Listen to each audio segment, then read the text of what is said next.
Okay,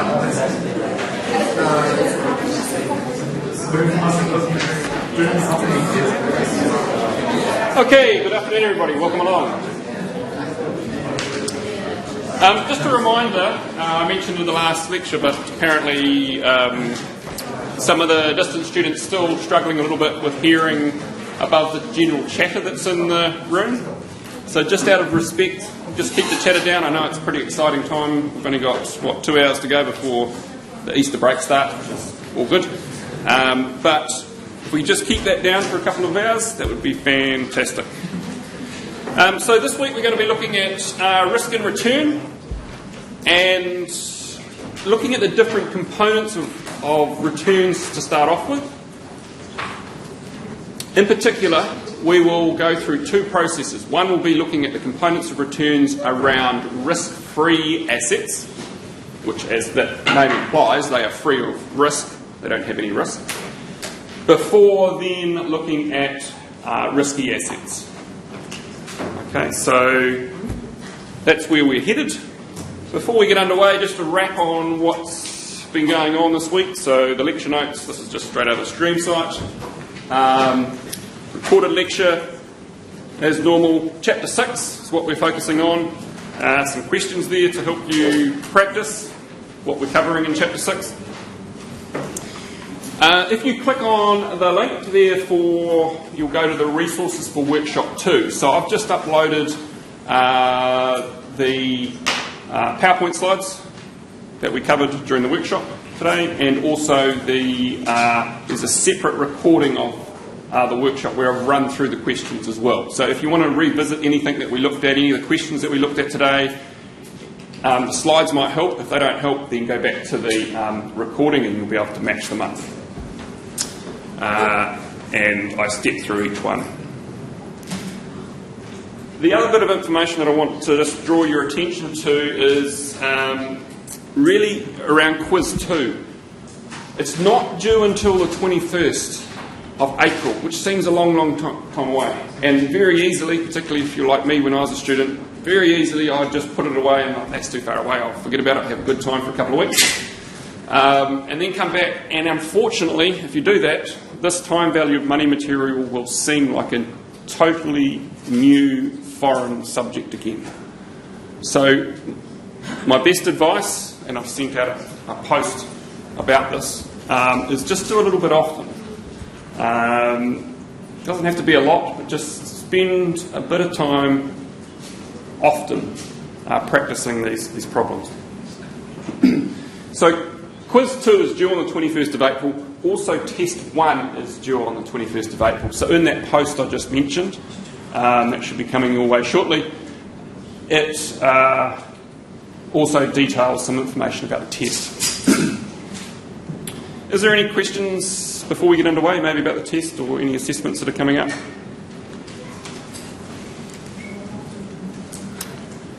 By the way, thank you all for turning up today.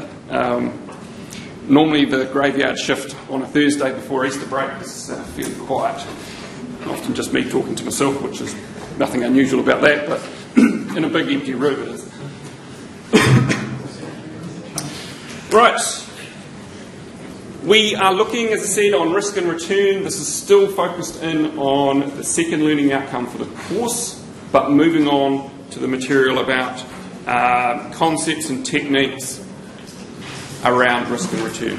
So the last couple of weeks looking at time value of money. In the last lecture, and this is a nice way, we didn't quite get to finish that last slide from the week 4 lecture, but it's a nice way to segue into this material on risk and return. So we talked in the last lecture about the Fonterra example and how that was not good news, bad news for the company, and it could have potentially and did impact on the cash flows of the company. The risk, because there was a lot of uncertainty, particularly when this was first announced. We didn't know how bad this problem was. Was it just localised into one factory, or was it actually a systemic thing across many factories? Not enough information provided at the time. And also we talked about how the timing could be impacted as well. We looked at how that prices for both bonds and shares were negatively impacted. So both the value of shares went down, the value of bonds went down. But here was the thing that we were getting at last week. As the value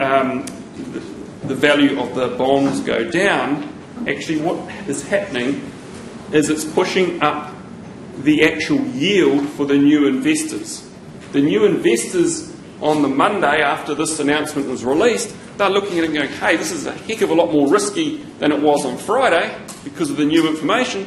So we want a higher return to compensate for that risk.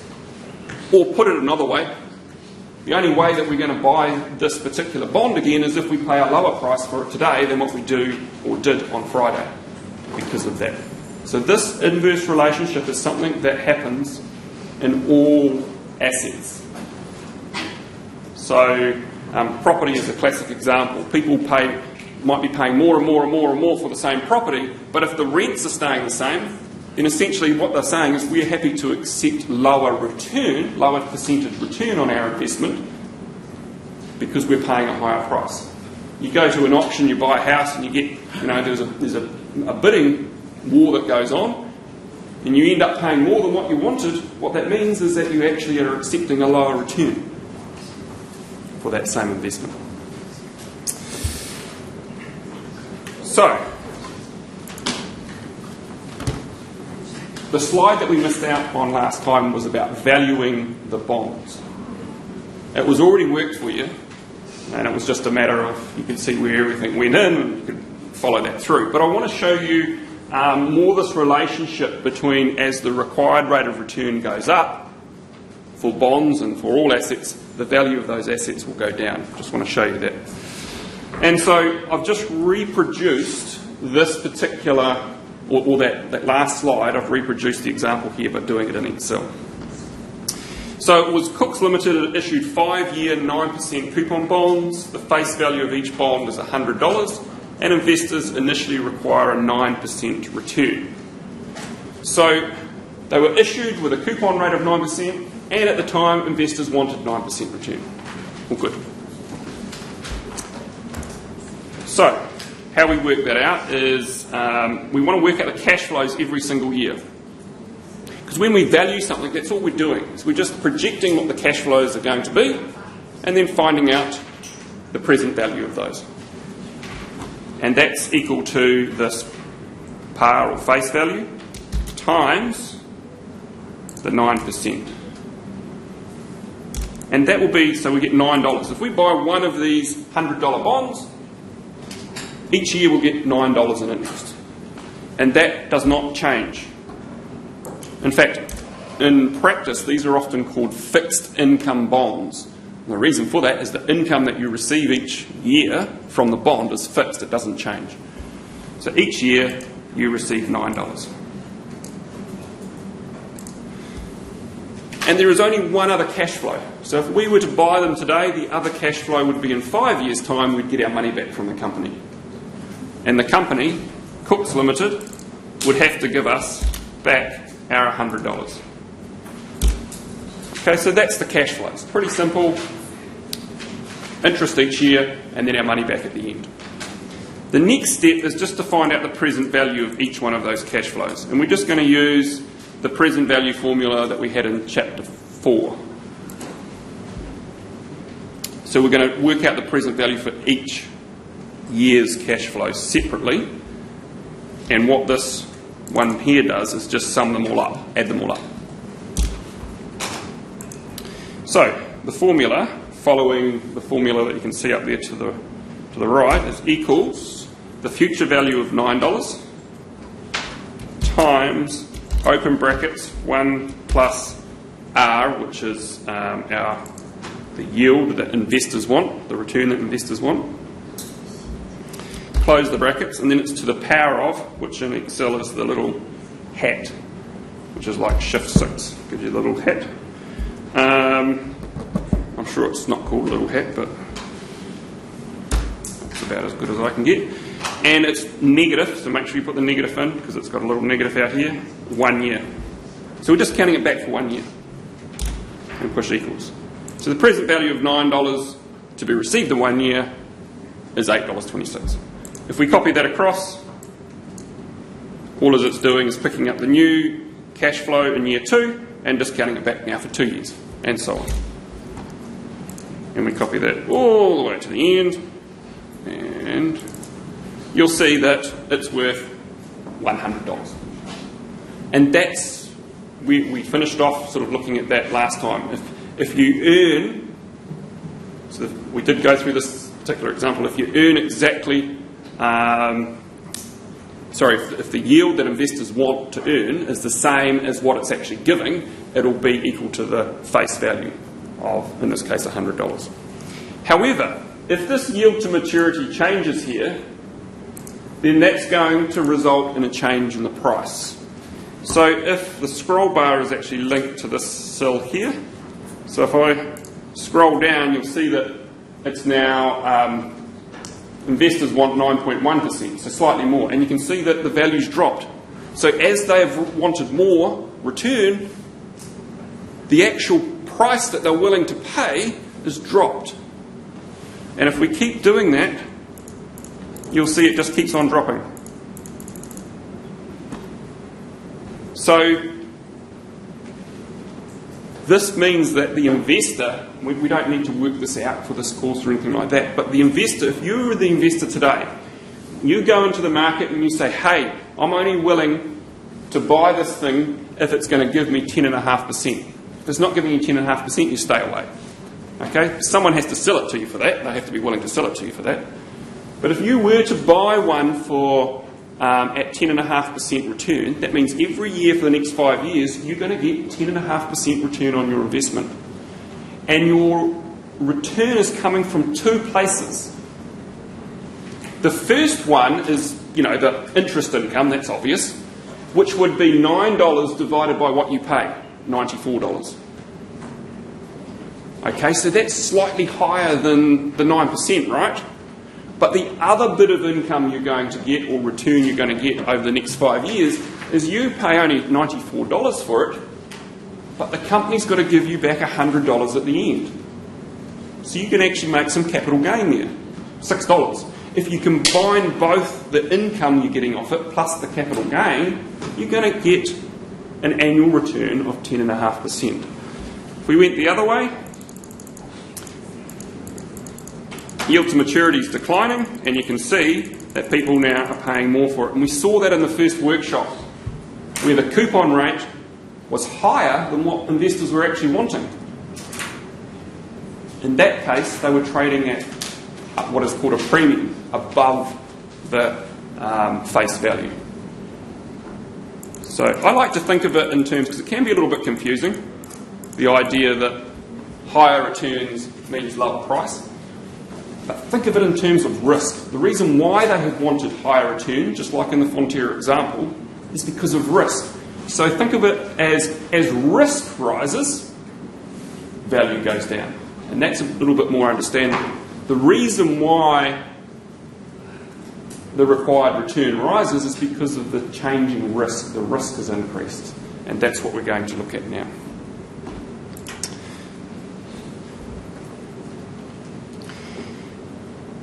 So, as I said, we'll start off with looking at risk-free assets and the components of risk-free assets, and then we'll move on to those risky assets.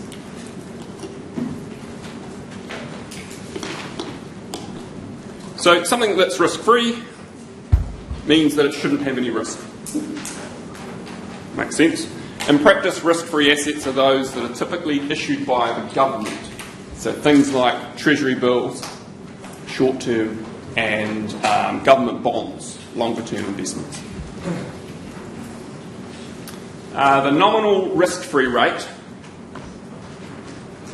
the word nominal, by the way, just means what you see. So you waltz down to a bank downtown and you'll see, say, Westpac or ANZ or whatever, and on their front shop window they'll often have, term deposits, 3.5% or something like that. That's a nominal rate. It's what's advertised, what you see and get. But that nominal rate is made up of different components, which is what we're going to be looking at. So, just before we move on to looking at those components, the question is, do securities, bonds, long-term bonds, treasury bills, issued by governments have no risk? Well, based on what I've just said, the answer should be, of course they haven't got any risk. But in fact, not quite. And the reason for that is some governments have risk themselves, right? Not all countries have the same level of risk. So, in recent history, like in the last 4 or 5 years, we've had, it goes down, Ireland. We have countries like Ireland that had a really bad, so after the global financial crisis, it's 10 years ago now, the bottom fell out of the market, they defaulted on a whole lot of debt, they had to refinance their government books basically. So they got into trouble. We also had Greece a few years later. They had real problems. They were basically bankrupt and had to be bailed out by the lenders that are lent to them, other countries. We also had Spain. Spain's had problems as well. So these are all different countries that have had issues with their government debt. In fact, if you look at Spain, that's the country that's defaulted the most out of any developed country anywhere in the world. But they look at a 500-year history.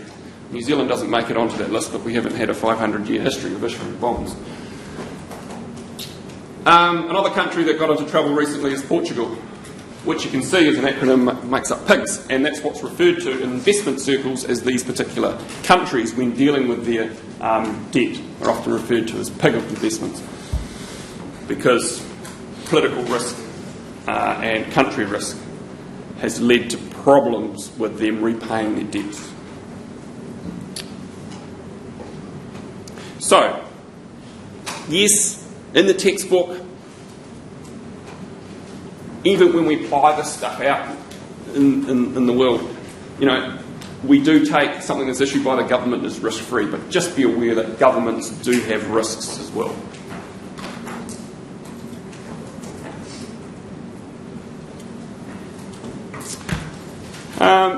So this is now talking about the components that make up this nominal return, the return that's advertised on the window in Westpac or ANZ or whatever it is.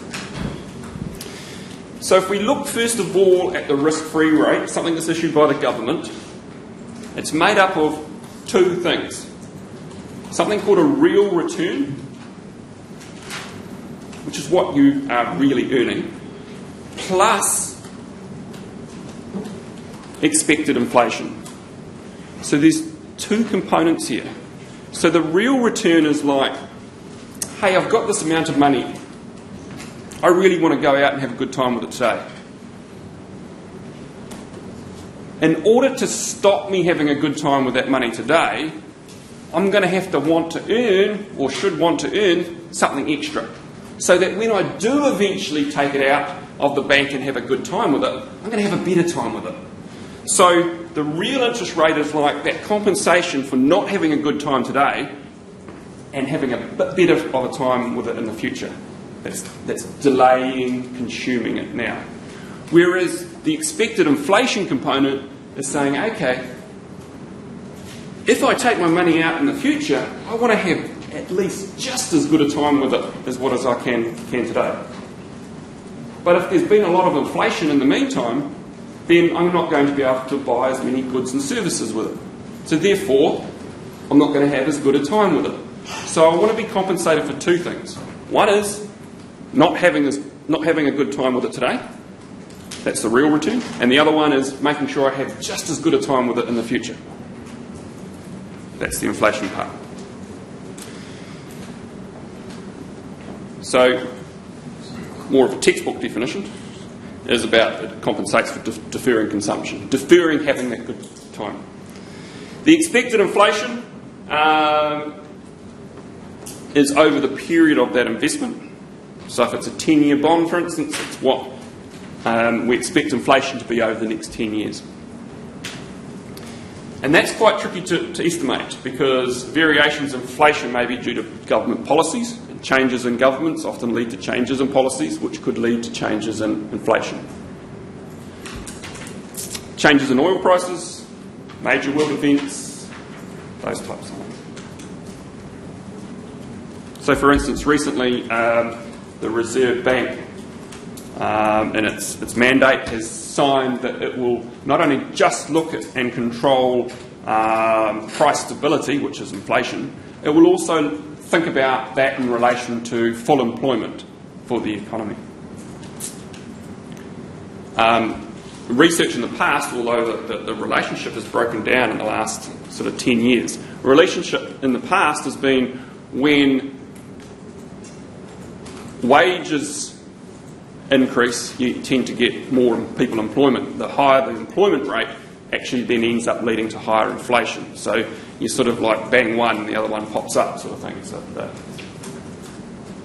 that relationship has broken down a little bit in the last decade, but it still could reappear like it was for the previous century.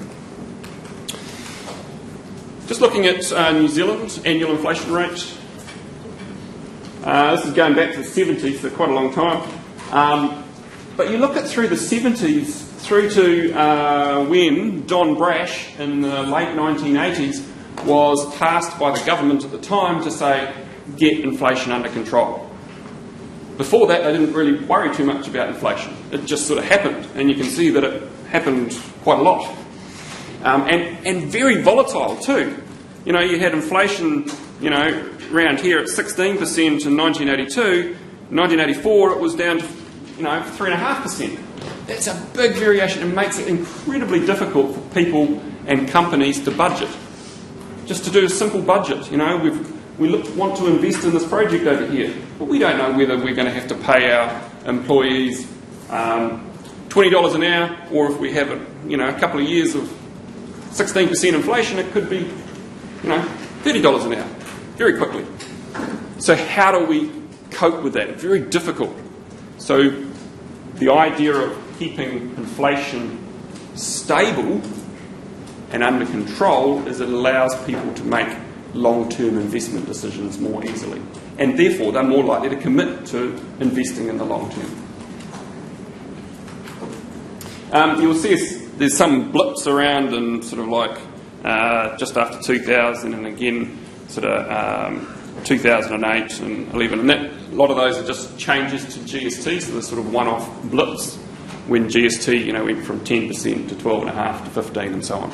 So that is a one-off increase in the cost of goods and services in New Zealand, but it's just a temporary thing while the prices adjust to that new level. So we're now just going to look a bit more closely at the formulas around the nominal, real and inflation components. So the nominal rate is given by the first formula. This gives you the actual nominal rate. So it's equal to 1 plus the real rate multiplied by 1 plus the inflation rate. And then you subtract 1. You can rearrange that and you get the real return, which is 1 plus the nominal rate divided by 1 plus the inflation rate, and then subtract 1. So they are the actual they will give you the actual real and nominal interest rates. But there's sort of quick and dirty rules of thumb that are actually fairly close. The approximate method. So the nominal interest rate is approximately equal to just the real rate plus inflation. Nice and simple. And rearrange that, you would therefore say that the real rate is approximately equal to the nominal rate less inflation. And I'm going to go through an example to show you that actually they're not too far off, but there are times when they will be quite different. And I'll just highlight that. So, example 1 that we're going to look at is New Zealand's inflation over the next 10 years is expected to be 1.5% per annum, and the real interest rate's 1.7. We're asked to calculate the actual and approximate nominal risk-free interest rate. So we're going to start with the approximate one because that's nice and easy. All we're doing is taking the real rate, adding it to the inflation rate, bunging them together, and we've got our answer. So it's just 1.7% plus 1.5%, giving us 3.2%. So nice and straightforward.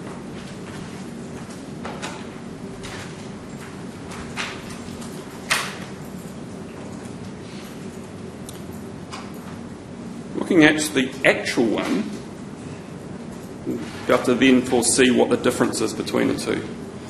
So the actual nominal interest rate is equal to 1 plus the real rate, so 1 plus 0.017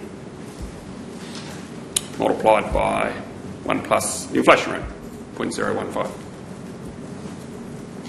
and subtract 1. And you'll see there that we end up, rather than 3.2%, we end up with 3.2255%. Very close. And it will be close. The difference between the approximate and the actual will be very small when inflation is low. Where they can be quite different is when inflation gets very high. So if you went back to the 70s and 80s in New Zealand, there would be a big difference between these two calculations here. And you probably shouldn't be using the approximate one at all. But in our current environment of low inflation, pretty much you've got it if you just do the straight approximate.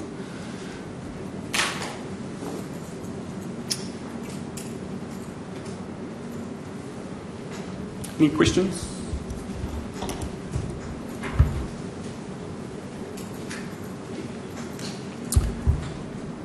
So I'm going to cover another example on this. We're actually starting to look at, this is a risky asset because it's property. It's not government bonds. It's not something that's issued by the government. So we're just starting to consider here risk. So I'll come back to that. But what we've got is, many years ago, Jane purchased an investment property which has earned her an average nominal return of 8.4% per annum. If inflation averaged 2.1% over the same period, what has been Jane's real property return? Actually, these two figures, by the way, are based on a 10-year period and in New Zealand. So it was a couple of years ago, but it went back for 10 years, looked at both. And it was just the capital gain component, not the rental income if you rented it. So,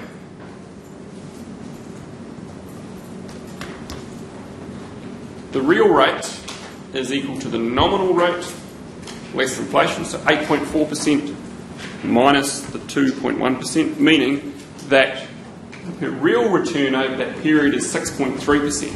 That sounds quite high, but included in that return there, that's her real return. Included in that is compensation for risk that she's taken on. And that's what we'll look at eventually later today, is that there's actually sort of three broad components of return. The real return, the inflation component, and then the risk premium of what we are going to invest in. And the higher the risk, the higher the return premium we should want to compensate that.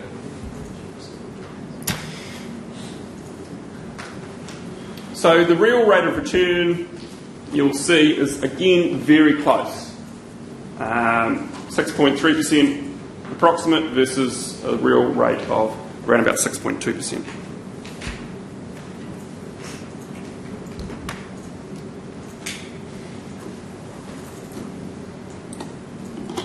By the way, I mentioned it, I think in the last lecture, but definitely in the post last week,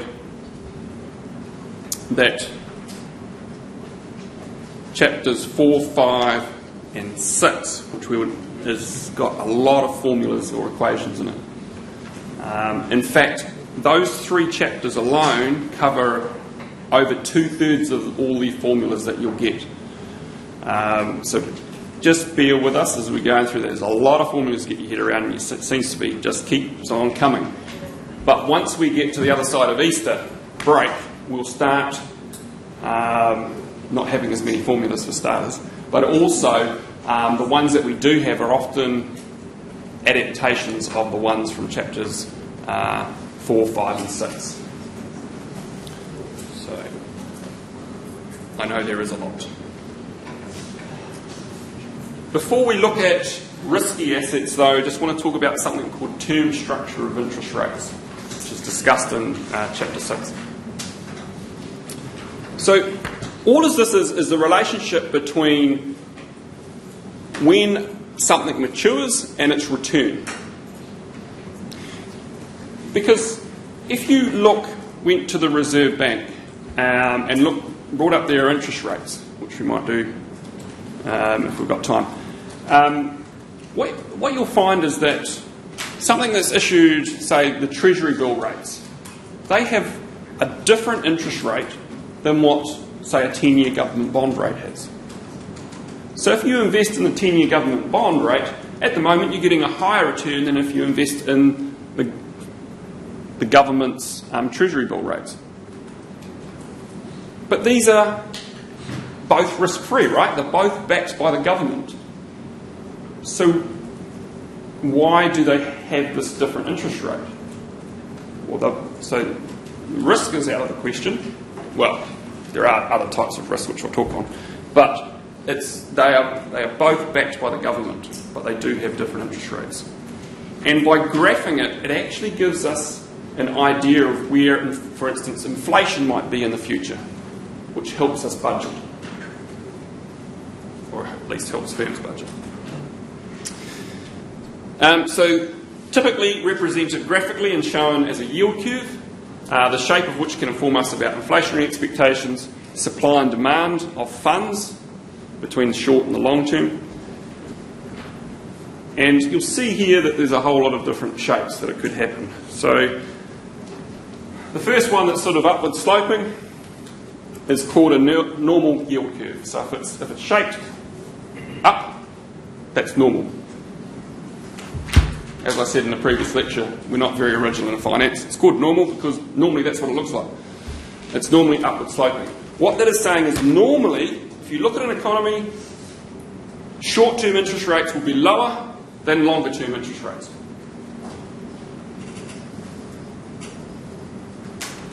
Think about it in terms of, I've got a home mortgage.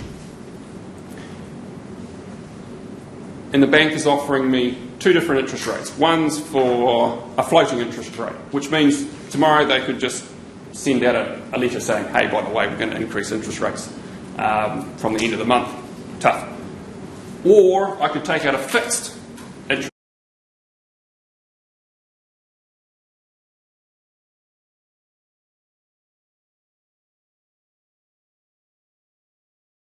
interest rate, which is fixed for a certain period of time. It might be 2 years, 5 years, whatever it is.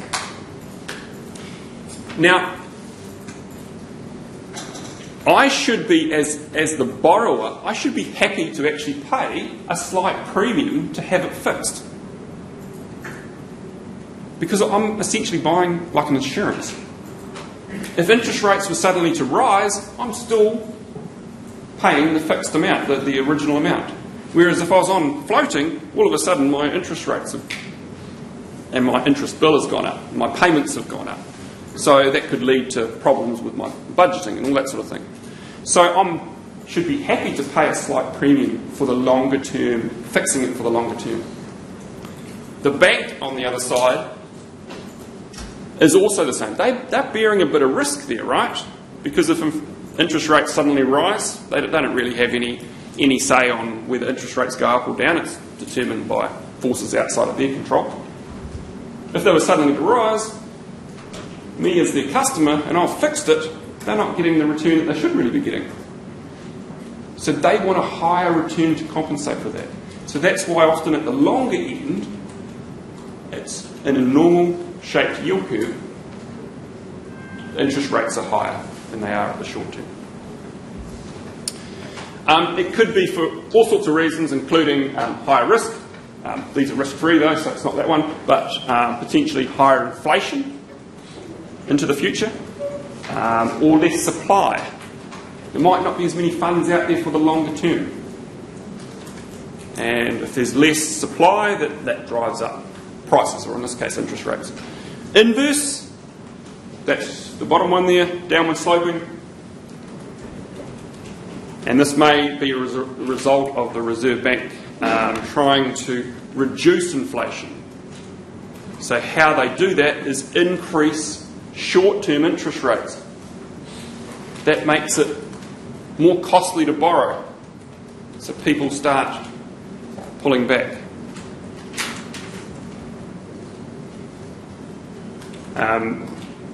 What is interesting is actually when yield curve is inverse or sloping downward, it's actually a good indication that a very good predictor of the country moving into a recessionary environment. And on the next slide I'll show you that. Flat or humped shapes may also occur, often through a transitionary phase. So for instance, if it's flat, it might be just in between transitioning from an inverted to a positive, or the other way around.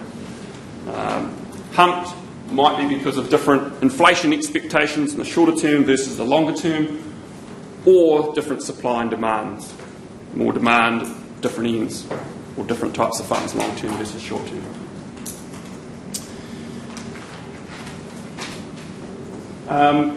The shape, as we said, determined by inflation. That's actually the biggest predictor, really strongest predictor of the shape of the yield curve. Liquidity preferences is based on what I was talking about for me as a borrower for a home mortgage.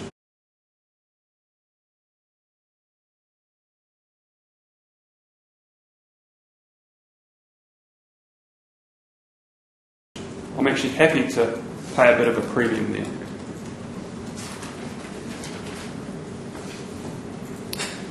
And fix it. But then from the bank's point of view, well, they're fixed now. They've got less liquidity. They can't quickly change my interest rate.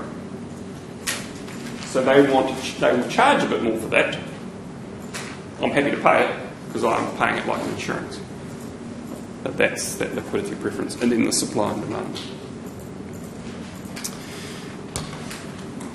So this is just a graph of what it looked like. The dotted line is what it looked like before the 2008 global financial crisis. Very early on in 2008, it was downward sloping, which, as I said, is often a good indication that the country might be moving into a recessionary phase, which it did. Short-term interest rates issued by the government, very high, 9%. Which meant that mortgage rates for houses were sort of like 10% plus back then. We're now down very, very low. So we can actually, I think if we go out,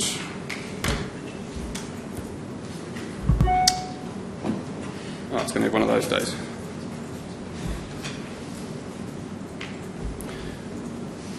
There we go. So the Reserve Bank site, under statistics, a whole range of different information in here, but we are looking for interest rates.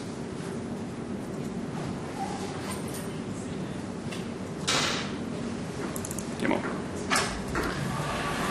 Looks like the website's gone to Easter early. Come on.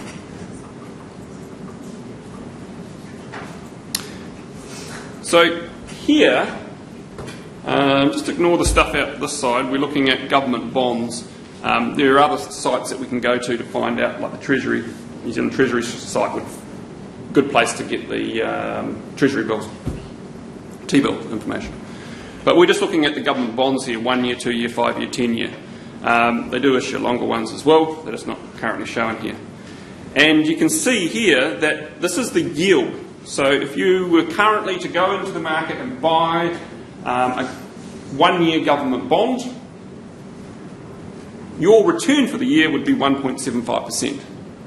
Whereas if you buy a 10 year one, your return each year for the next 10 years would be 2.75%. So you can see that it's upward sloping.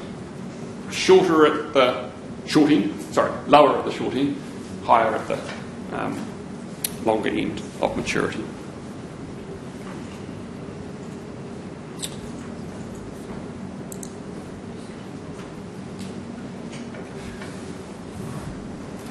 So, turning now to risky assets. And given that this is where we're going to probably end up investing most of our money over our lifetime, is more in risky assets, particularly when we're leading up to retirement at least, it's a good idea to look at both the risk and the return of those. So almost all investments have some associated risks, even including investing, as we saw, in government bonds, depending on whether the government is reputable. Investors are assumed to be risk adverse. What does that mean? Well, it means as the risk goes up, they should want a higher return to compensate for the extra risk they're taking on. Might sound obvious, but humans are also risk takers, or risk lovers, which is that as risk goes up, they're happy to accept lower and lower returns. But it depends on our money that we're investing. So if humans weren't risk takers or risk lovers, lotto wouldn't exist, any form of gambling wouldn't exist, the races wouldn't exist. Because when we invest in lotto tickets, what we're actually saying is we're happy to take an expected loss. We expect to lose money. And in fact, if you added up all the winnings that are paid out and compared it to the amount of money that's invested, there's less money paid out in total than what is actually invested by New Zealanders. That means the return is negative, no matter which way you slice and dice it. So for small amounts of money, compared to our own personal wealth, humans are actually risk takers. They're willing to take a risk or a punt. But when we start talking about our long-term retirement or, big amounts of money, we then actually turn to be risk averse.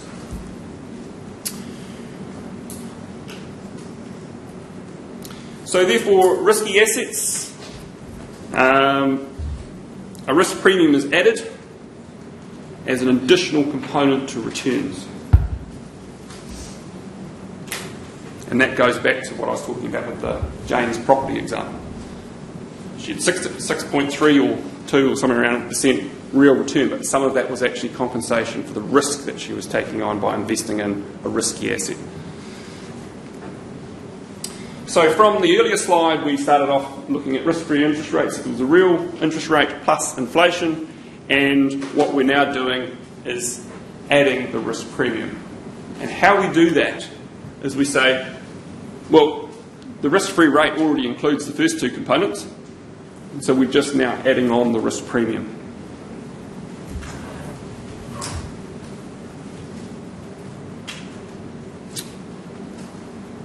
So that just slips into there.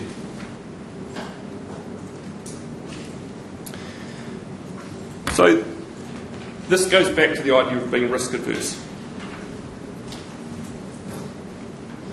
As you progress out to the right of this graph, what it's saying is you're taking on more and more risk. And as a result of that, you should want a higher and higher return that gives you that upward sloping. That's a risk averse person. So part of this total return that you get here is the real risk-free rate. That's for giving up having a good time with your money today. Then being compensated for making sure you have just as good a time in the future. That's the inflation part of it. And then the risk premium. And you've got down on the...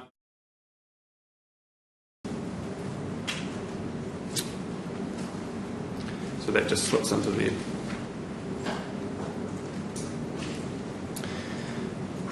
So this goes back to the idea of being risk adverse.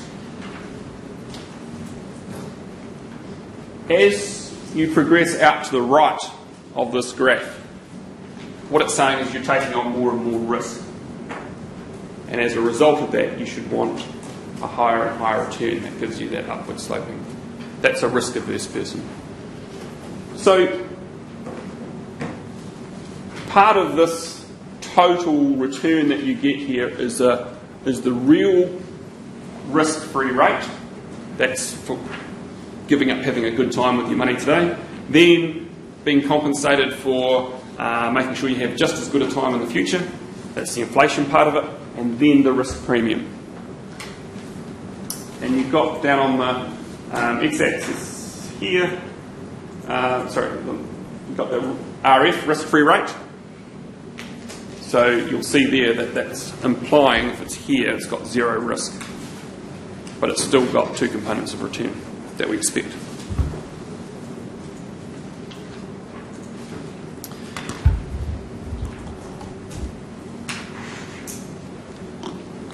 So risk can be seen as a chance of a loss or uncertainty associated with a given asset.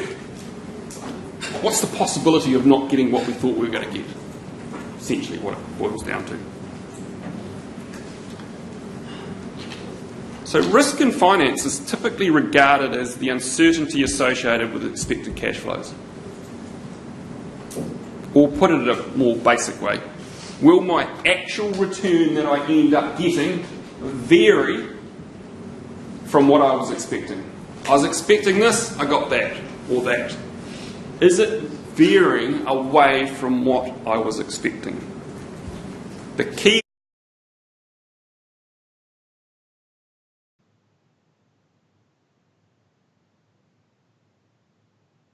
word there is vary.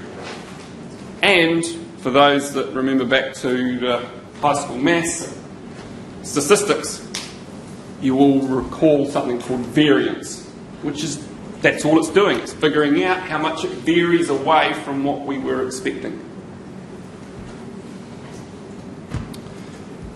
And this variance, or the standardised form of it, standard deviation, is a common statistical measure of risk in finance. There are others, but this is the most common one that's used. It measures the total risk of an asset. The reason why there's other ones is it may not always apply in all circumstances. This is a sort of like a tongue-in-cheek look at an example, but it does highlight that we may not have the right measure of risk in finance. So considering risk, what is more risky? Jumping out of a plane with a parachute or jumping out of a plane without a parachute? Now, if we apply the strict finance definition to what we're looking at here, this is what we're saying. Jumping with a parachute, your outcomes are numerous. In other words, there's variability in what you might end up happening. You could land safely, which is what you want to do. You could land but break a leg. You could crash into a tree. In other words, this is a very risky activity. Jumping out of a plane, something strapped to your back is a risky activity. But is it as risky as jumping without a parachute? Well, if we jump without a parachute, pretty much you've got one outcome. You're dead. So applying the strict finance definition to that, we would say, well, there's no variability here. We've got one outcome. You're dead, you're dead, you're dead, you're dead. There's no variability there. Whereas jumping with a parachute, there's lots of outcomes you could possibly get. So therefore, based on the finance definition of the standard deviation, we would have to say actually jumping with a parachute is far more risky because there's far more outcomes that are possible. Just some bit of background. I always like to go back in history and see where these things arrived from. So in English, it's actually a fairly recent addition to the English language, and first appeared in the Oxford Dictionary in 1621 as an official sort of word. And the definition of it was the possibility of loss, injury, or other adverse, unwelcome circumstance. All very negative stuff, right? But actually there's some positive things to risk as well. You know, if humans were completely risk adverse, or actually just avoided risk completely, then as a species we would have never got out of Africa. We would have never gone to Europe and everywhere else and created new civilizations and everything else. Part of what we are as a human species part of us is about risk-taking. That's helped us go and populate the entire world, all countries in the world and places in the world. So there's some good stuff to risk. The reason why this is so negative, by the way, is because around 1620 odd was when those East India trading companies, and the British one in particular, and others were going around the world and picking up spices from the Indies and stuff and bringing them back to Europe and selling them for astronomical prices. But unfortunately, a lot of the boats didn't make it back, so there was lots of risk there. So that was when they established the Lloyd's of London, which is the first insurance company that was designed to protect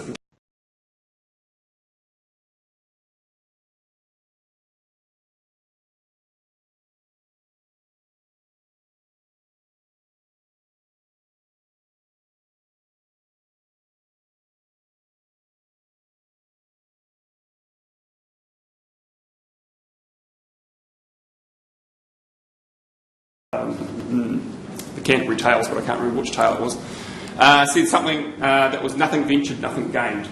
In other words, if you don't risk something, there's no potential to get extra gain from it.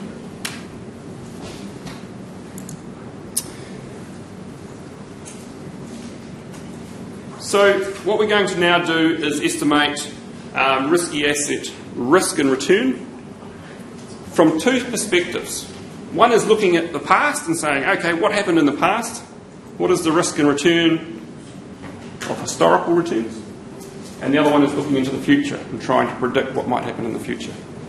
Both of them have problems. And then we're going to look at what happens when we bring assets, different risky assets, together into a portfolio.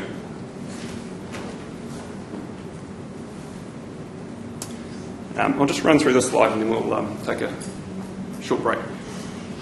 So, holding period returns, as the name suggests, is the return you get over a certain period, a holding or an investment period. So we've got HPR, which is holding period return, is equal to the EV, the ending value of your investment. You buy a house today, that's the beginning value. You hold it for a year, sell it, that's the ending value. And C would be any rental income that you've received on that property over the year. Once you've got that, it's also interesting to see what it is on an annual basis, because our holding period return, we might actually own that property for 7 years. But what average return have we made over that 7-year period becomes important.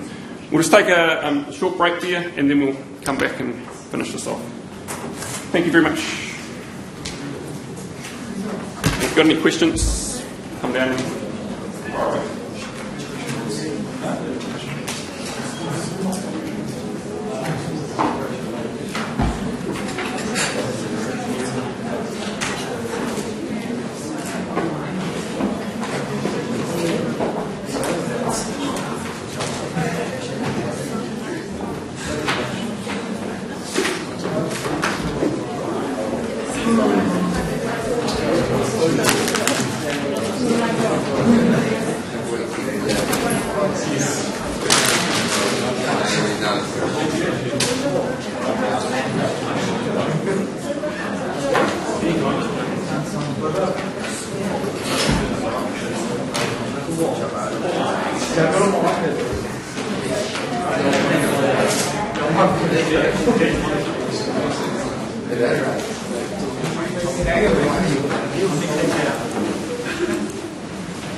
Sorry, the final exam. I don't know. Oh, how long is the final exam? What day? I don't know what day it is.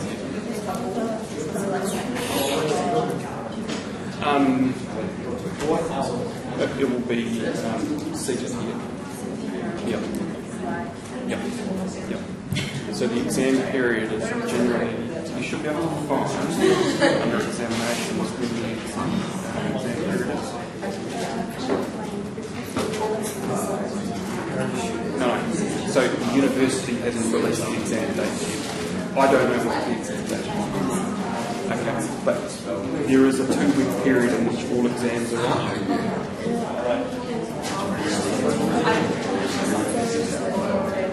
Yeah.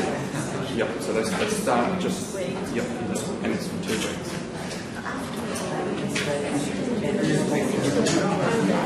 It will be between those weeks.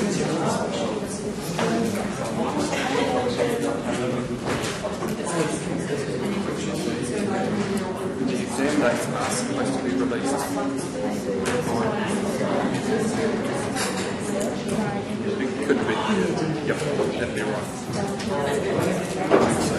That's what they've been in the past years for those first 2 weeks. But unfortunately, I don't know. As soon as I know the date, I'll tell you. I don't know. I realise that. I'm very sorry. So we were advised that we could know by the end of this month. We've only got 2 more days and it's coming out. Unfortunately, hopefully next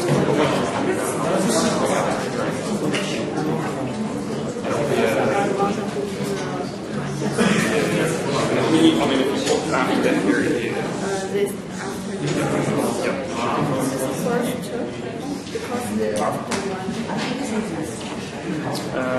I don't think so, because that's a long. It could be, but I don't think so. It's a long one.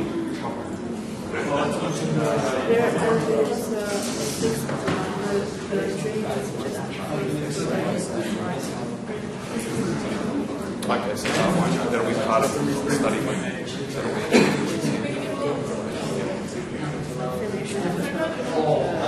Yeah, just confirm that. Can you go into the Massey?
want to know the specific date.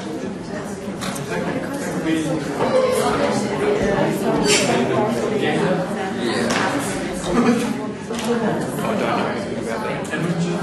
I would hope not.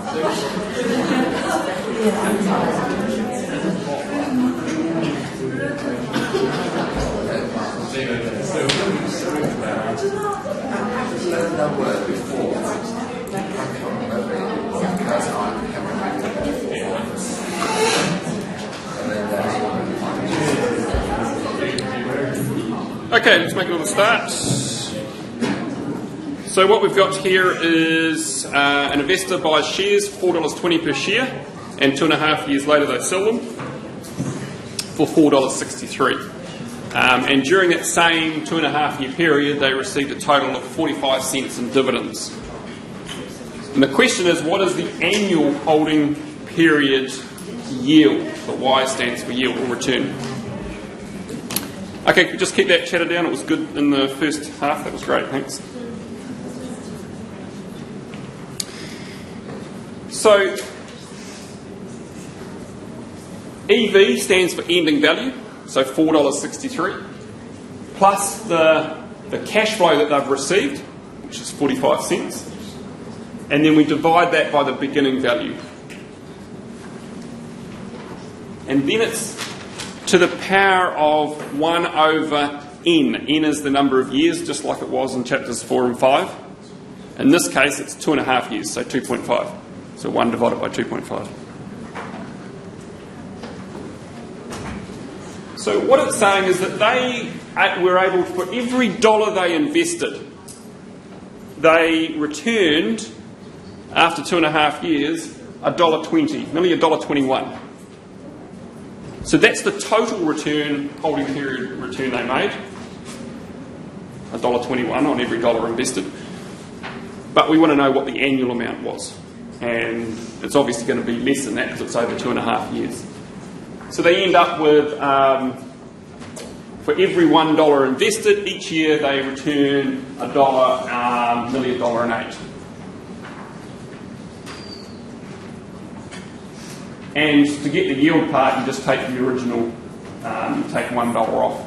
And that means that they've made just under 8% return each year.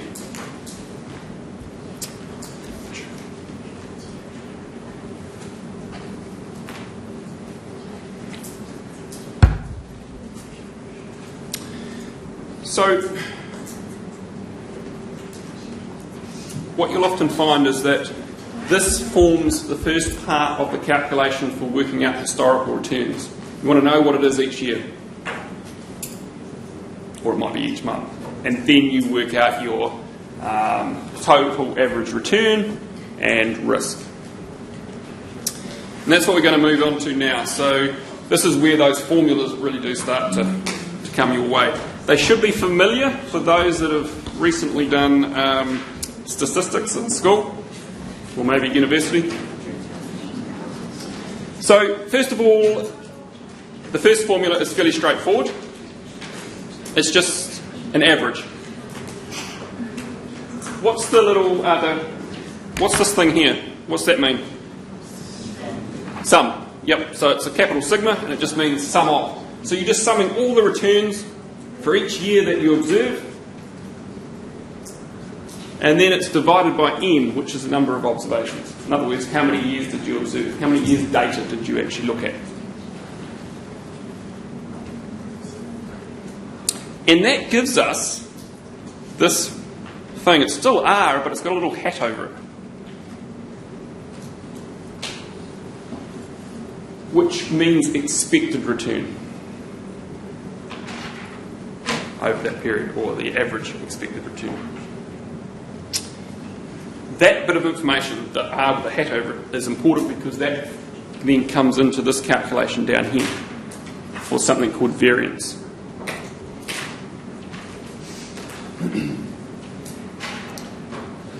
We've also got, so what is a variance doing? Just like I said before, it's trying to measure how much it varies away from what we're expecting. We're expecting this little R hat thing. The more it varies away, In other words, the more that this number each year varies away from what we observe, the more risk it's got.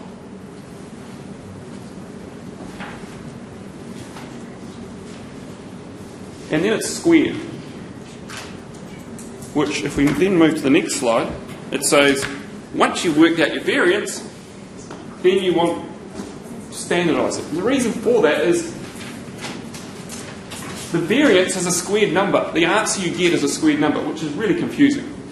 You know, trying to explain or relate a squared number back to, say, the percentage returns up the top there, pretty difficult to do. So what we want to do is standardise it and revert it back to its original standard, which is, we do that by just square rooting it. So square and a square root are the opposites of each other. So you might be, well, you've squared it and then you squared rooted it. What's the point of doing that? Why not just leave both out? So the reason why we do that, hopefully I can bring this up.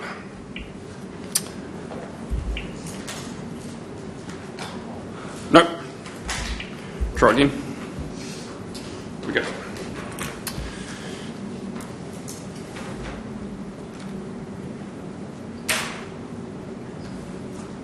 The reason for that is if I was to look, say I've got an investment. I've got 10% return here, 20% up here, 0% here. Okay, and I've got 4 years. 1, 2, 3, 4. And in year 1, I earn 20%. In year 2, I don't make anything. In year 3, I make 20%. And in year 4, I don't make anything. So working out our first equation, which is the average return, is pretty simple. It's just 20 plus 0 plus 20 plus 0, which equals 40, divided by 4 years of observations. 40 divided by 4. My average return is going to be 10%. When I come to do the standard deviation, what the standard deviation asks us to do, well, actually the variance part of it, but they're related, r minus r hat, is if I didn't square that number, this is what would happen. I would get, for the first year, I would get 20 minus 10. Sorry, I haven't put this in decimal forms, but you get the idea. And then in the second year, I would have 0 minus 10. And I want to add these because it's got the formula's got the little capital sigma, which means add them up. Not a very good one. The next year it's 20 minus 10. So the 10 here is this thing here that's come in. And each year I do that. 0 minus 10. And I work these through. 20 minus 10 is 10. 0 minus 10 is negative 10. Plus 10. Plus negative 10. So if I add all those up, what am I going to get? 0. Correct. Which implies that I've got 0 risk. Right? But actually, there's a lot of risk there. You can see that every year it varied away from what I was expecting. So the whole point of doing this, that little square there, is to get rid of that negative there. And there. When I do that, it works out the absolute amount that it varies away. And gets rid of that negative. That's the whole point of doing that negative. The other thing to note is it's divided by n minus 1. For those that remember back to their statistics courses, can you remember why we divided by n minus 1? Anyone? As opposed to n. So if we divided by n, what that would mean is we had the population. So if I wanted to figure out the average height of everyone in this room, I would just line everyone up and measure everybody. And then add them all up and find an average. Pretty simple. But if I wanted to then say, okay, I'm using that as an estimate for the average height of New Zealanders, New Zealand adults, then I've actually only got a sample of the total population.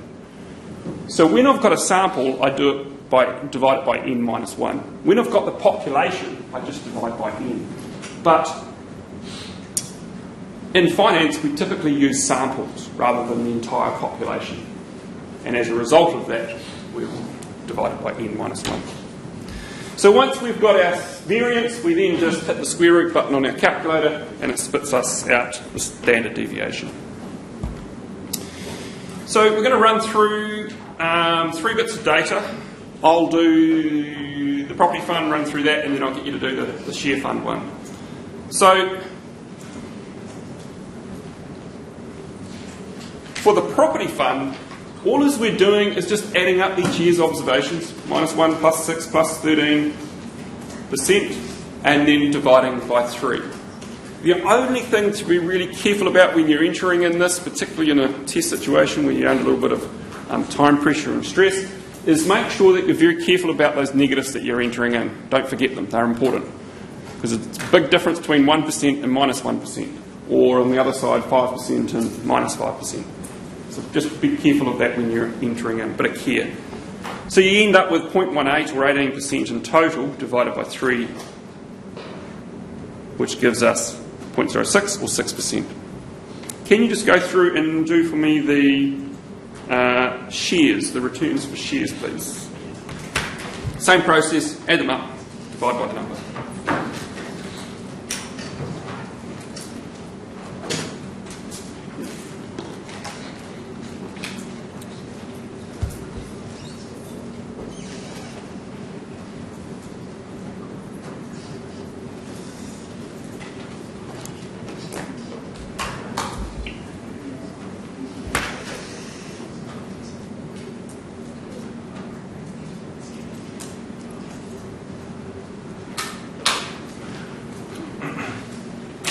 Anyone got an answer there?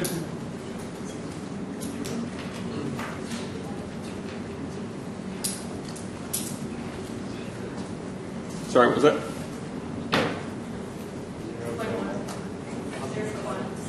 0.1. Thank you. So we add up all of those. If you've got your -5% incorrect, it should come out to 0.3 divided by 3 years, meaning it's 0.1 on average or 10%. Thank you. So, mean returns, relatively simple to do. Add them up, divide by the number. Variance, actually it's not tricky what the formula is trying to do. It's just that you end up with lots of different things you've got to work through before you get to the answer. So for every year, you've got to do that bit in the brackets. So the return in 2015 less the expected return. Return in 2016 less the expected return. So you're doing, in this case, because we've got 3 years, you're doing 3 bits of calculations like this. So in year 1 it's minus, this is for the property fund, 0.01 and then minus 0.06. We're squaring that and then move on to the next one. In 2016 we earned 6%. We expected to earn 6%. And in 2013, 0.13 is what we earned and we expected 0.06. So you can see all as it's doing, each bit in the brackets is just really calculating how much it varies. This is what we expected, this is what we got. So, in the first year we expected 6%. The difference between what we expected and what we actually got is 7%. We earned 7% less than what we expected. In the second year, we thought we'd get 6%, we did get, so it didn't vary away at all. So 0, and then it also varies by 7% in the following year. By squaring it, we're able to get rid of this negative here in the front. So, another thing to be careful with, when you square a small number already, like a decimal, 0.07, you square it, it gets very small. Be careful to make sure that you include all the zeros.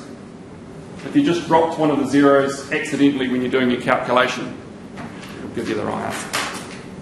Just be aware of that. Now it's just a matter of adding up the top line, which gives us 0.0098, and then dividing it by n minus 1, which is 3 years observations, less 1, giving us 2. So 0.0049.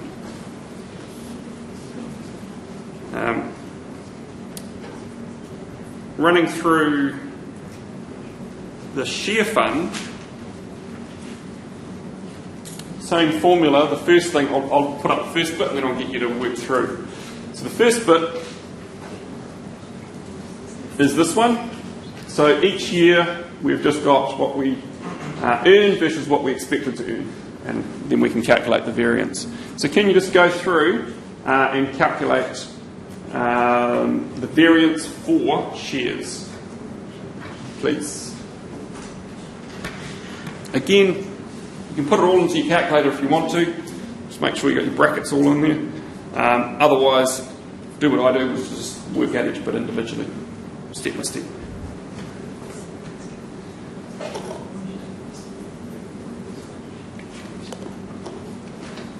The beauty of working out things individually, step by step, is it takes a little bit longer, but less prone to input error.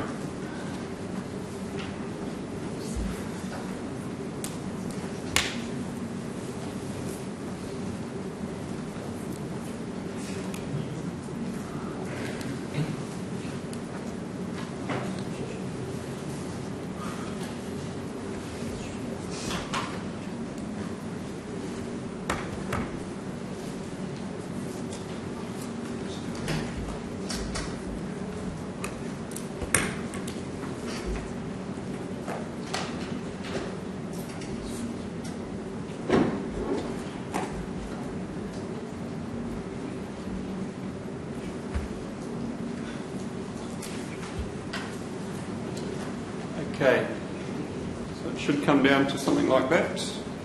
And you've got to square them.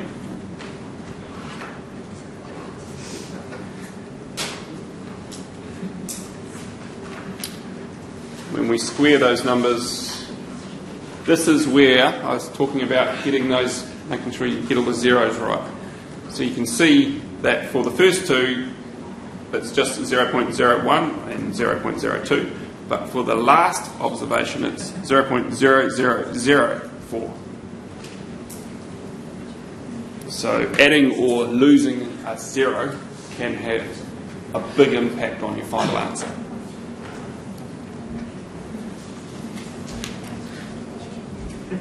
In particular, once you standardise it back and get a standard deviation, that's where it's going to have the big impact.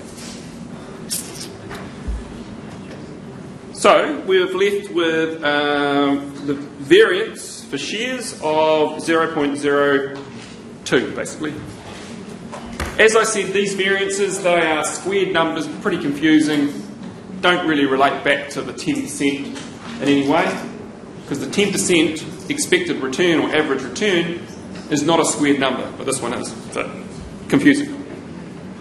So that's why we then want to standardise it, get it back to the same unit is what we started with. And that's, once we've done the variance, straightforward. All as we do is just hit the square root button. So, picking up the property standard deviation, 0.0049 in our calculator, hit the square root button, and you'll get 0.07 or 7%.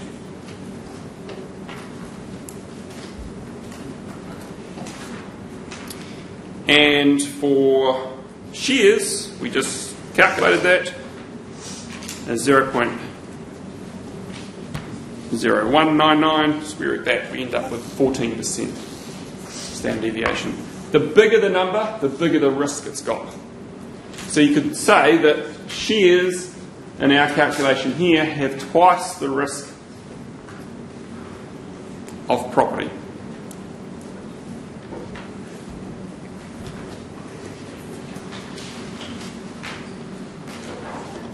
we're going to come back to look at these two shortly. Because what this has done is looked at historical returns. Said, okay, this is what we earned in 2015, 16 and 17. What we are now going to just turn to briefly is to look at ways of estimating future returns and risk. As I said, both of them have problems, and I'll touch on that when I've done that. But then we'll come back and look at this and see what happens if we actually put both of these two companies both of these two funds into a portfolio.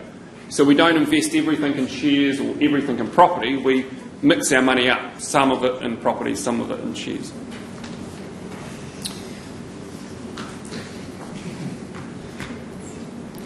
So, measuring future expected return. The problem with historical returns is like saying, well, that's a good estimator of what's likely to happen in the future. Classic example at the moment is Sky TV. Now, the best way to actually look at a firm is to look over a long period of time to get, because some years there'll be variability because of unique things that happened in that year. But if you look at, a longer period of time, you don't have those same single events impacting on your average returns and your risk. So you could look at Sky and go, oh, let's go back for 20 odd years, see what their average return and risk is, calculate that and go, well, that's great. This is what it's going to be in the future. But Sky TV is going through fundamental changes in its business model. Or it's being forced to by its competitors. So its model is changing fast and it's grappling with how to actually protect its patch. Its only patch it really now has is Super Rugby. That's it. And even that's under jeopardy because you can guarantee the All Blacks or the NZRU is actually looking at ways of producing that themselves or licensing it themselves, just like they do in the US for gridiron and baseball and those types of things, basketball. So it's in a sunset industry. So you can't use the past to predict the future in that case. So what might else you use? Well, you could use these particular techniques. So here, first, to work out the expected return, still looks very similar, but we've introduced this thing called probability, which is the probability of something actually happening in the future. The problem with these probabilities is that can be a bit of a crystal ball gazing. It could be just like plucking a number out of the sky. And if that's the case, then if that's all you're doing, there's no point in actually implementing this technique. So the hardest part of reliably implementing this idea is to get those probabilities. Theoretically, this is a better model than the previous one. Practically, very difficult to implement. So it becomes clearer once we go through an example of what these probabilities mean and how they relate. Very sort of similar to for the variance as well. You're still doing that bit in the brackets, which is really important, finding it, this is what it was, this is what we expected, and then we square it to get rid of any negatives to the same, and then we add them all up to get the total amount of variance. But then rather than dividing it by the number of observations, we're actually just multiplying it by the probability of something happening. See, what the previous formula, the historical return formula, does, when it divides by n, for instance, it's just saying, well, there's an equal chance that each year is going to happen. There's an equal chance that it would happen. Here we're saying it might not be an equal chance. There might be more of a chance of a recession next year than a boom, for instance. So that's where we can play around with these expected returns and risks. Standard deviation is exactly the same.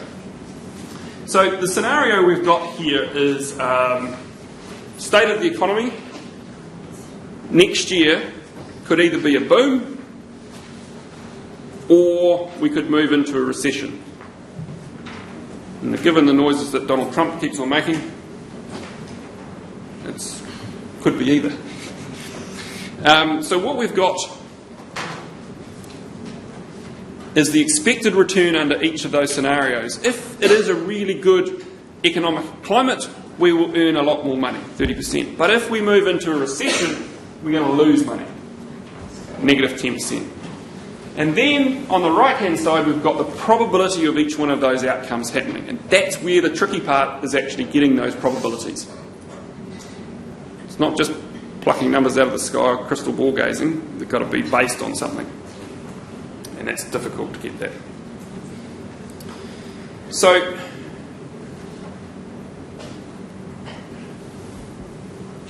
plugging this through, what you see is that R, so that little R, is 0.3 for 30%, and then it's multiplied by the probability of us actually having a boom time next year, and that's 40%, so 0.4. So that's the first bit in the brackets. Then the next bit in the brackets is repeating it for the recessionary outcome. So if there is a recession, we lose 10%, so minus 0.1, and there's a 60% chance of that happening, times 0.6. Once you've worked out each bit in the brackets, it's then just adding them up, because that's what the sum of sign, the capital sigma, is saying.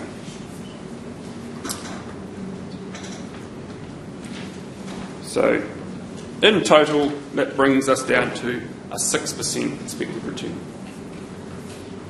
overall.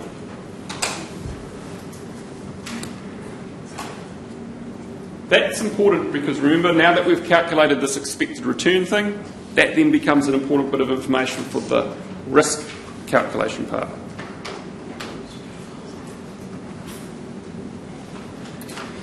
So, now looking at the variance and standard deviation, going through the same process as we did before, still calculating the bit in the brackets. So we're going to start off by just looking at the first row, the boom. So that's a 30% or 0.3 expected return. If the boom happens, we expect to earn, though, overall 6%. So it's 0.3 minus 0.06. So that gives us our variance in that year. And we're squaring that and then multiplying it by the probability of that actually happening. We then repeat that process again for the second row. So if there is a recession, we're going to lose money, 10%, less what we expect overall, minus 0.06, and so on.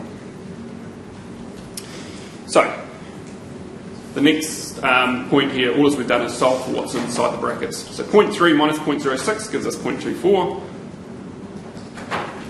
And then out the other side, minus 0.1 minus 0.06 will give us a variance in that state of the economy of 0.16.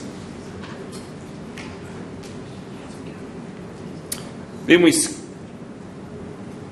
square those numbers, multiply it by 0.4, square the next one, multiply it by 0.6. So we end up with 0.0384.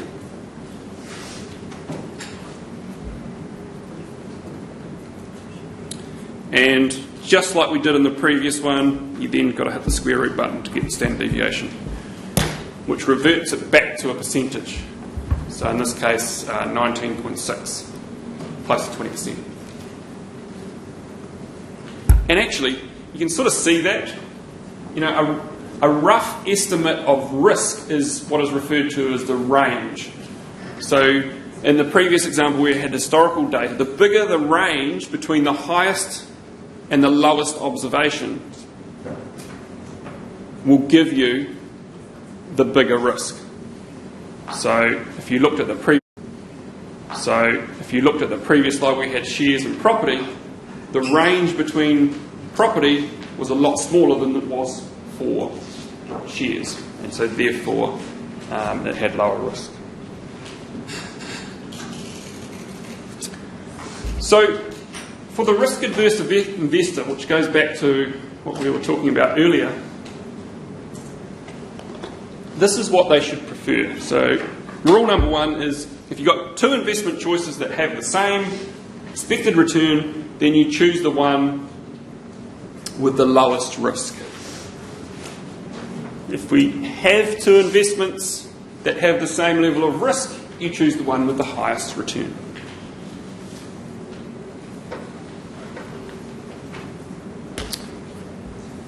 So an investor's tolerance for an attitude towards risk does matter, particularly when you come to invest. And that can change over your lifetime.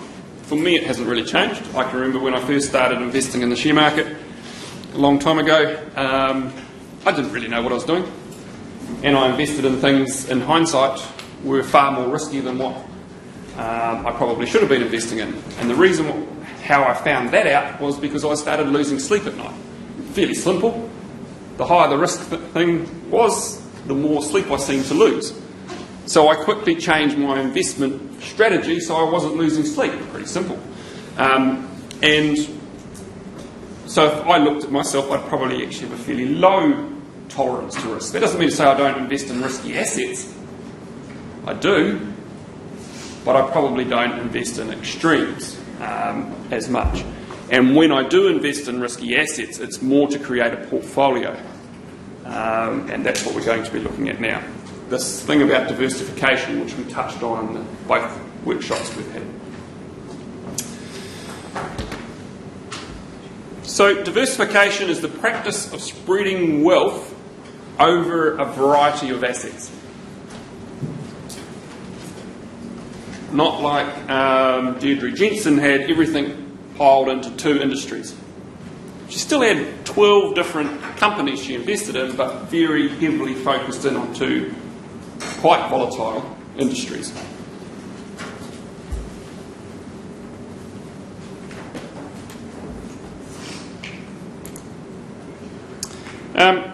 Diversification, nothing new. Been around for millennia. So here's just a couple of old quotes that I've found. One was in Ecclesiastes, which is a book in the Old Testament. Divide your portion to 7 or even to 8, for you do not know what misfortune may occur on the earth. Just talking about don't put everything in one thing. Divide it up into a number of different things. Ancient Jewish proverb. Let every man divide his money into 3 parts. Invest a third in land, a third in business, and a third keep it for him in reserve, like in cash. So you've got land, you've got business or shares, and you've got some cash. Even Shakespeare knew a bit about diversification. In the Act 1, Scene 1 of Merchant of Venus, it says, "My ventures are not in one, trusted, nor in one place, nor is my whole estate upon the fortune of this year, this present year. Therefore my merchandise make me not sad." Not losing any sleep. So it's nothing new. Some of the calculations that we've had, though, only around how you actually work out this stuff is actually only in the last half a century. So that's relatively new. But the idea of diversification, not how it actually worked, was there earlier. So spreading our wealth across unrelated assets, companies, industries, countries, it's possible to reduce our risk down considerably. But how does that happen? And it all comes down to something called correlation, which is the relationship that two assets have, or two things have together. It's not just assets, it could be anything. You can have correlations between anything. So it's those relationships that are important. So if I was to invest, say, in, I've got this amount of money, I put half of it today in shares in Spark.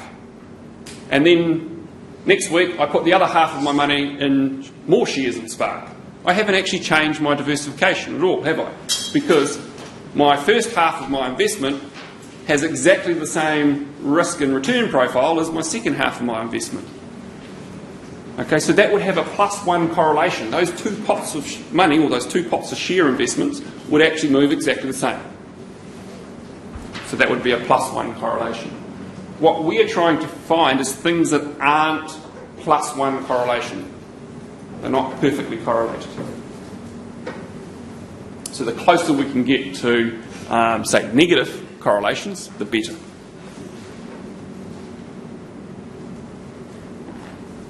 That's just what I've said, and that's just what I've said. So the closer we can get to -1 correlation, the greater the reduction in risk, and therefore the greater the diversification benefit. So we've got two companies here. One is Spark, the other one's Fisher & Paykel Healthcare. So all I've done is plot returns here each quarter from January 2011 through to July 2015 for both Fisher & Paykel Healthcare and then for Spark.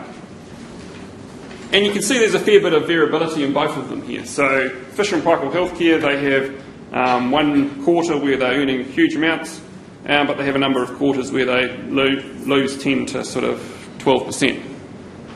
Over in Spark, they have a couple of good periods too, 20, 21, 25%, but also some losses around 10% as well. But when I put if I put half of my money in Fisher & Paykel Healthcare and half in Spark, and then plot the same returns for each quarter, this is what it looks like. So you can see there that the range that I talked about earlier is much narrower.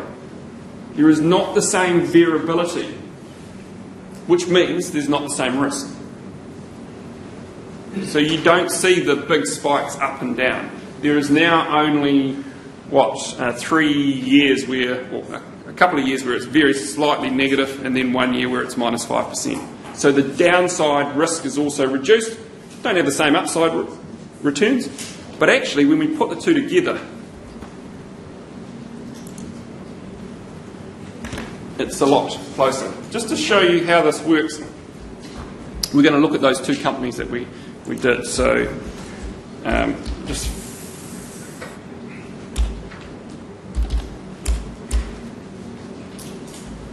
so average, those ones there, and copy that across. So that's we calculated in the slides, the variance. The variance we also calculated, standard deviation. So just like those finance formulas, these things are already built into Excel, we don't need to recreate them. 7%, copy those across. So no different to what we've had. So if I look down here, what I could say, if I put all of my money into shares, I'm going to have a return of 10% and risk of 14%. If I put it all in property, I'd end up down here, 6% return and about 7% risk. Our correlation is the other bit of information we need. So equals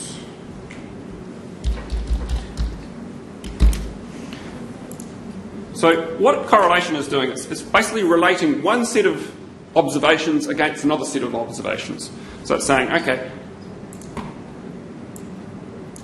those 3 years compared to these 3 years. And if we do that, you'll see that actually it's slightly negatively, well, minus 0.4 just about, that's quite negatively correlated. So now, you're not going to need to know how to do those big horrible formulas, but that's working out the risk when we put two assets together into a portfolio. I just want to show you that when I add, so what's happening here is at the moment we've got 0% invested in property. We've got everything invested in our shares. This is the other extreme. Here we've got 100% in property and we get that risk and that return. But in between we could have 10% invested in one and 90 in the other, 70 and 30, different combinations of our money. And if you look here, as you scroll your eye down, you'll actually see that the risk keeps on dropping. In fact, it all goes all the way down to where we have if we put 70% of our money in property and 30% in shares, we will end up with 7.2% return on average, which is better than putting everything in property, right? If we put everything in property, we just get 6% return. So we're able to increase our overall return from 6 to 7.2%, and at the same time, we're able to reduce our risk from 7 to 5.1%. So we're getting sort of the best of both worlds. So that correlation thing is important because that's what's driving this formula in here. If I was to put this as 1, oops, turn the number lock on, 1, you'll see, actually, I just get a straight line. As I change my investment from one to the other, I'm just moving down to the lower risk return. Sorry, the lower return one. So there's nowhere along that line do I end up with less risk than just simply putting all of my money in property. If it was -1, which is the other extreme, you'll see actually there would be a combination with a -1 correlation. There's a combination of these two assets that would give me 0 risk. And that's essentially what hedges are doing, putting together.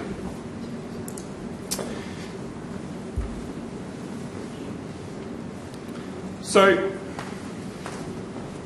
systematic and unsystematic risk. What we've looked at in those two slides there is that there's actually some risk we can get rid of, but there's other risks that we can't. So unsystematic risk is the risk that's specific to an asset. So, you know, you might invest in a company and the employees go on strike, but it's unlikely that all your companies that you've invested in go on strike. So that's a unique risk that's just happened for that particular firm, not for all firms. Okay, so that's what is referred to as unsystematic risk. And you can reduce that type of risk through diversification or investing in lots of different things. Systematic, though, as the name implies, it's systemic, it's right across. Cannot be diversified away from. Things like recessions tend to have a negative impact on all businesses. Changes to inflation, international incidents, war, those types of things.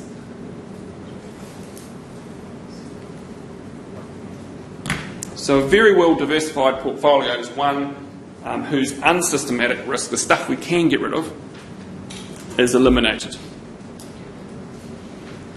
And that means we're just left with the systematic risk. So you can see here, this is stylised, but it's actually relatively true. As we put more and more assets into a portfolio, you can see we go from 1 asset to 5 assets to 10 to 15 to 25 assets, or investment shares or whatever you like to call them, into a portfolio. The actual risk of the portfolio starts to decrease, but it gets to a point where we get to just the systematic risk. That's risk that we can't get rid of. So as an investor, actually you should be interested in being compensated for the systematic risk rather than the unsystematic risk. Because the unsystematic risk you can get rid of. You can diversify away from that. The stuff you're left with, though, that's what you want to be compensated for. Because that's what's going to have the long-term impact on your wealth.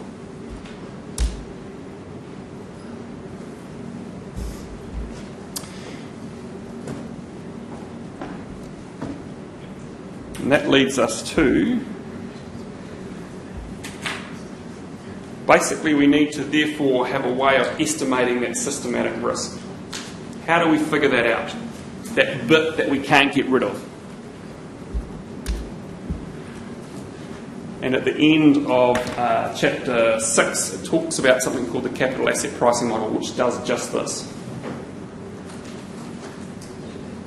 And it's based on what we looked at right at the very beginning, which is saying, okay, our return is made up of the risk-free rate, remember, real return plus inflation, plus a risk premium.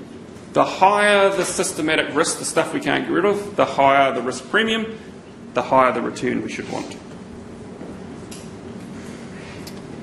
And that is measured by something called beta or beta, depending on whether you're American. So that's the measure of that systematic risk. And there's ways of calculating that. We don't need to calculate it in this course, it'll just be provided to you. But there's plenty of ways of calculating it. So a market portfolio is still has systematic risk. So it doesn't matter if you invest in all the companies out there. You've reduced down a whole lot of risks, but you've still got the risk of investing in risky companies overall. So therefore, we need to earn this market risk premium. That's that thing out the right there, risk-free rate plus this market risk premium. So if we invest in everything out there, we still want to be compensated for that risk premium. That's the risk of the entire market. And the equation for this is risk-free rate, RF. What that's saying is, at a minimum, we want to earn the risk-free rate. In other words, when we take our money out, we still want to have just as good a time with it. And we want to be compensated for not having a good time with it today. Both of those two things still exist when we invest in risky assets.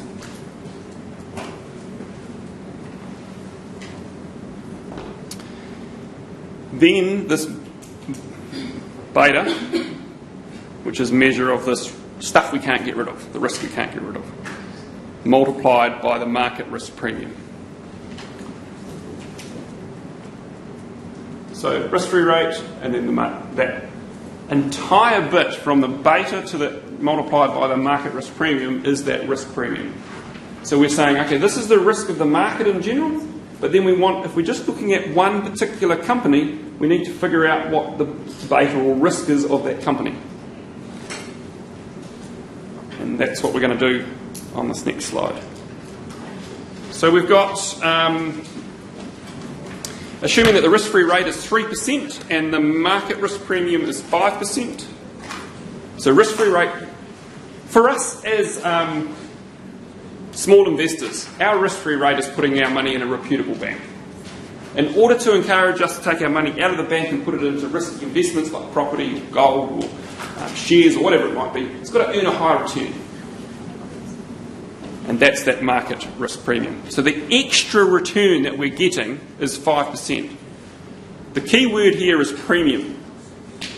You know, if you fly cattle class in New Zealand, you also could fly premium cattle class, or economy, I think they say. And as a result of that, you get a little bit extra. You get the extra leg space, you get the food from business class, you get a slightly bigger seat, reclines back further, I think, from memory. But you know, you get a little bit extra. That's what a premium is. It's an extra service that you're getting. So this is the extra return you're getting over simply leaving your money in the bank. So the total return you're actually getting is these two things combined. You get 3% in the bank. You actually get 3 plus 5% by putting it into the share market. 8%. What is the return for Apple if it has a beta of 1.4, and for Berkshire Hathaway, which we talked about in the previous lecture, if its beta is 0.8? So, just running through those relatively quickly, because we only have a few minutes left. The risk-free rate, 0.03, plus the beta of 1.4 for Apple, times that 5% or 0.05. So we end up with 10%.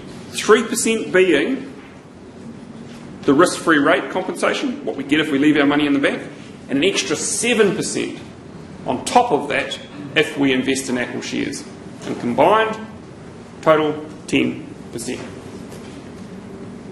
Same process for Berkshire Hathaway. In that case, it is a beta less than 1. So we're actually earning less than the market return. It's got less risk than the market. It's going to have less return than the market, 7%.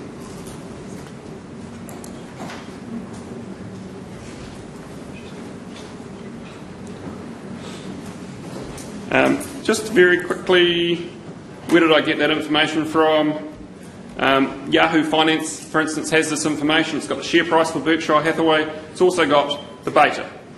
At the moment it's 0.88, so we're slightly out, but very close. So that's where that comes from. Final slide I'm going to cover. If we plot this information, so we've worked out the return for Apple, we've worked out the return for Berkshire Hathaway, we know what the return is for the market, 3 plus 8%. So we've got all that information, plug it all together, we can actually draw a line. Exciting, eh? Draw a line, straight line. This bit here, RF, zero risk, or zero beta, zero risk. It's got 3% return, which is what we said was the risk-free rate. The market had a return of 3% plus the 5% market risk premium, so 8%. And then, what these other companies are somewhere along this line. So this is a theory. In fact, it's a theory that the guy, Harry Markowitz, got a Nobel Prize for.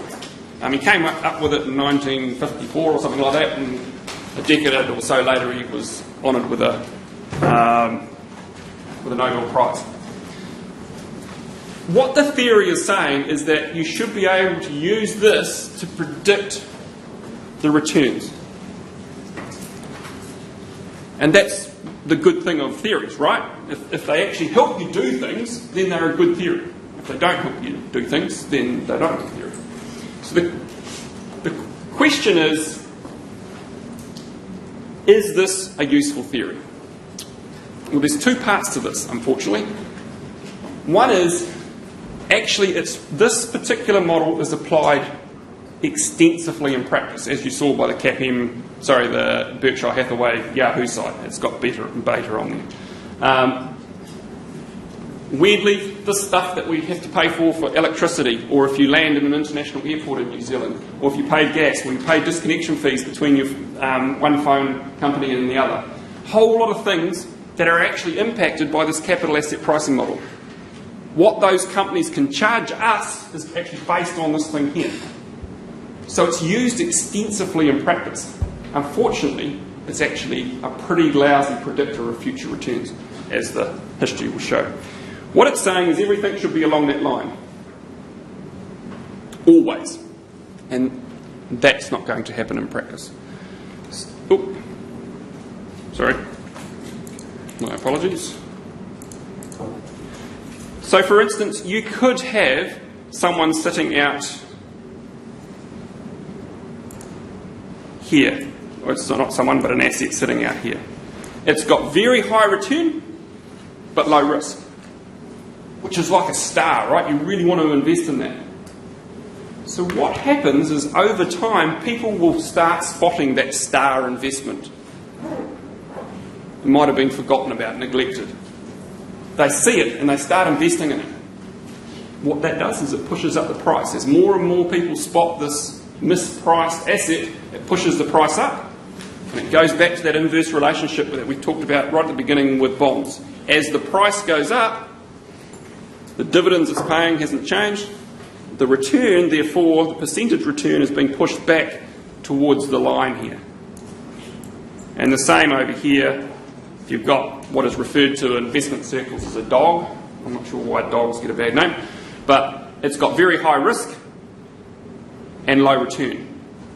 What you should do with it is sell it.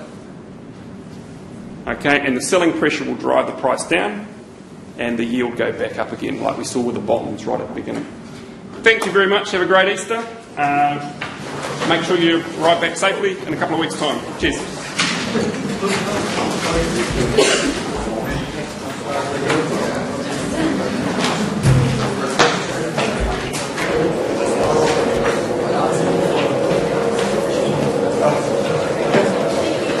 Thanks.